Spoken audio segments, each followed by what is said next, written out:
Scott, it was a game that you guys really had to stay tenacious in, going down in the third period, down by a goal, don't score on the immediate power play that you get, and yet you found a way, which sounds like something we've asked you about during the regular season too. How important was it to start game one that way? Yeah, thought the first period we looked real nervous, just kind of trying to find our way, kept going, and built it up in the second. But then stuck with it and really played well in the third. But we had talked about as a group that you don't know how long these games are going to last. They could go be 3 periods, or they could go into overtime. You have to stay in the moment. And I thought we did a really good job of that first period. It was a little bit wacky.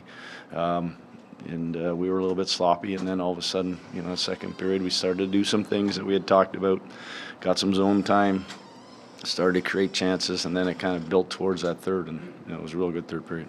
Did you sort of get the sense on the bench that, Kyle Connor was finding his space and that this was going to happen in time, or did that third period by them kind of come out of just their star power, I guess? Well, I mean, it's one thing about, the best players or the top players, especially offensive guys, they have a knack for finding holes, for finding ice.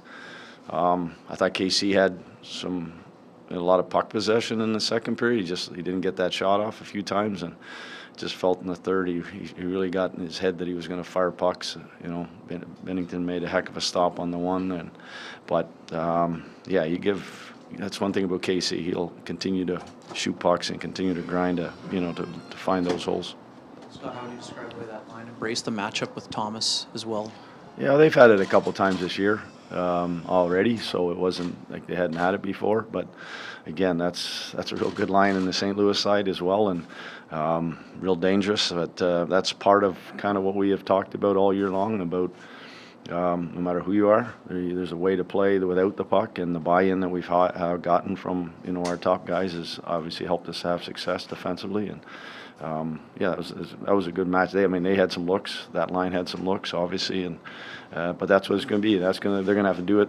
Could be possibly 7 more or 6 more times. So, when you go head-to-head against top players, you have to be at your best. And then playoffs can also be about unsung heroes. How would you describe the way your fourth line was able to contribute for you today? Yeah, that was a big goal. Obviously, kind of really got the crowd into it. Not that they need to get any louder, but it's going to be like it has been all year long. That it's all 4 lines, it's all of our D contributing. That we roll well when everybody is a part of it, and that's kind of what we got tonight.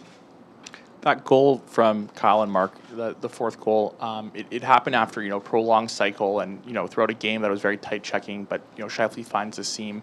Was that another instance of 2 of your best players finding a way to adapt and evolving through the course of a game?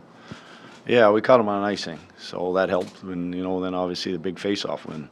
It wasn't a clean win, but I think it was KC come off the wall to help get a piece of that. So he starts there, and then obviously had a face-off play on, and they're not always they don't always get away with them, and it was a really good just the whole sequence of it was executed perfect. His final numbers maybe aren't what we usually see from Connor Hellebuck, but that save off Kyrou kind of late in the second and keeps it a 1-goal game. In hindsight, I guess, how big was that in your eyes? Yeah, well, it obviously, like you mentioned, it kept it at 1 goal. It was a big moment, just like Bennington's save. That was big. We felt that was maybe the one that got us back into it. But that's what good goaltenders do. Great goaltenders do. They have one, we have one, and I think at the end of the day, just ask our guy to make one more big save than their guy, and hopefully we come out on the right end of it. In that first period, you mentioned maybe you guys were nervous. Obviously, a lot of momentum swings and lots of penalties. They came out very physical. Was there anything about that first period that surprised you? I'm just only speaking about our team. I just thought we were a little bit sloppy. We were a little bit hesitant at times. We didn't execute very well, and I think that was the first game. There's a lot of pressure, and but then we got up and we calmed down and got back to doing what we do. Talking about the pressure and the nerves, Adam said that he felt that out there.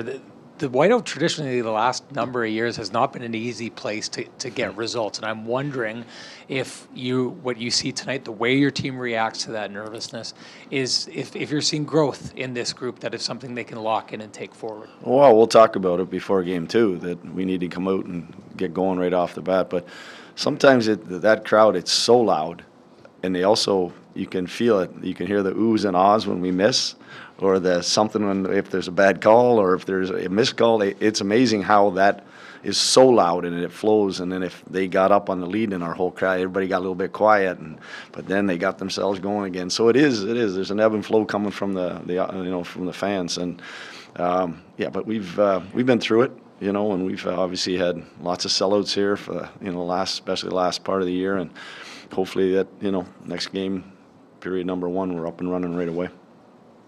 Okay, guys. Thank you. Thanks.